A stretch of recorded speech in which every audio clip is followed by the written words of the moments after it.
Well, Chris was one of the first 3 employees that we hired back in 1980. So I was his boss then. I guess I'm his boss now. But more importantly, I've been a colleague for all those years. Chris is my direct supervisor and has been for the past 15 years. But I've known Chris for 2 decades. I knew Chris before CNS. And he was actually a pivotal model for me getting into the field of behavior analysis. He was a mentor for many, many years. From the time that I was direct care staff, I remember seeing Chris around the clinic and the residential site. And then even as a clinic aide, being able to see him work with patients and to be able to mentor and model what good behavior analysis looks like. Chris and I began working together over 40 years ago. During this time, I had a front row seat to his brilliance in dealing with behavioral patients. From the beginning, his passion, innovation, knowledge, and dedication contributed to maximizing recovery for our patients. When I first started here, I was an assistant clinical case manager, and he was apartments and behavior. And he was the first person to give me a tour of the apartments. He really taught me behavior. I came from the schools and I had no idea. Early on, we were asked to treat some pretty complicated cases. The complications were largely behavioral. Back in that day, many times when an individual had neurobehavioral problems, they were institutionalized and heavily medicated. So the patients came to us years post-injury with lots of medications and lots of behavior problems out of an institutional setting. The thing that stands out most about Chris is his focus on the patient first.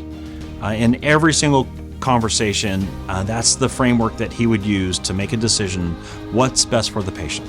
And when you think about it, he's had over 40 years of experience in seeing it work, and over 40 years of experience in seeing that the change that is brought about by the program was such that it enabled a patient, numerous patients, to stay in treatment as opposed to be left with institutionalization and over-medication. There were many times growing up through as a therapist when we were dealing with patients with physical aggression, angry language, exiting, and we would say, gosh, this patient isn't getting any better. But then we look at the data like, oh no, it is actually getting a lot better.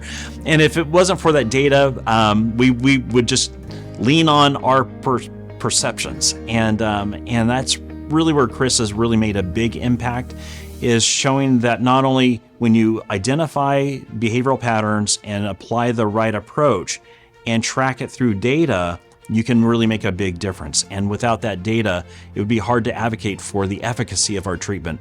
Chris brings the data.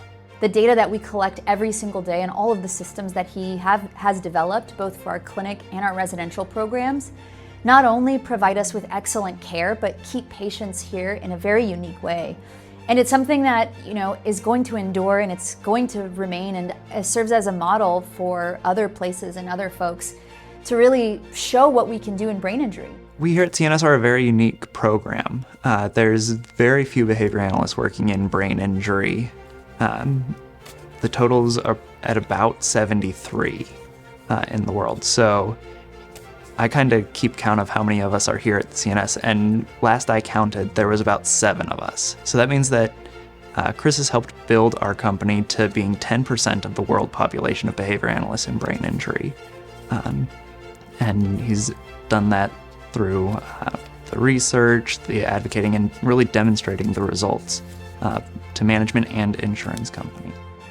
And Chris does that in everything that he does. I mean, when he's supporting a case manager or supporting a therapist or telling that therapist or educating, mentoring that therapist on how to approach this individual because they're afraid, or maybe their behavior incited behavior without them even knowing it.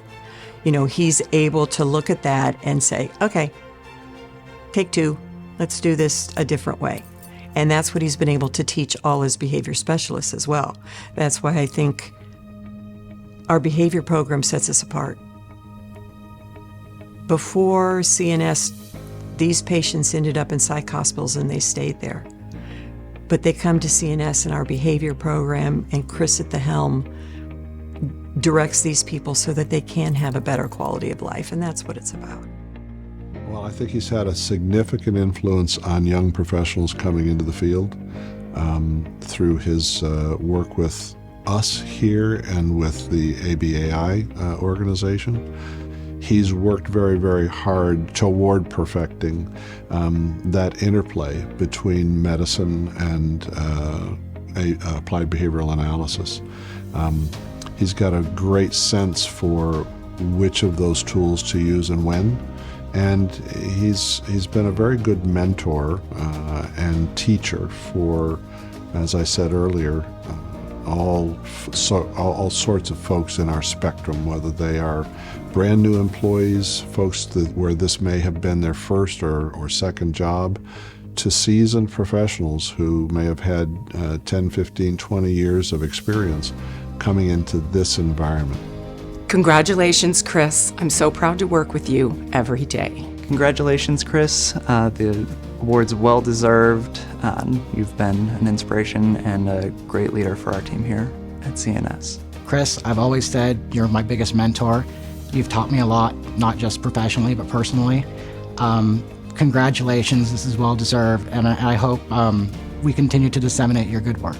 You deserve it. Your compassion, your caring, your advocacy for brain injury is everywhere, and you helped teach me. You helped educate me. What you've done is absolutely incredible, and it's going to endure forever. Words truly cannot express my gratitude for all that you've done for me, my family, my friends, and this organization. You're so deserving of this recognition, and I'm proud of you, proud to be your friend. We're very proud of you, Chris. You've done a great deal of work here. So, congratulations, my friend.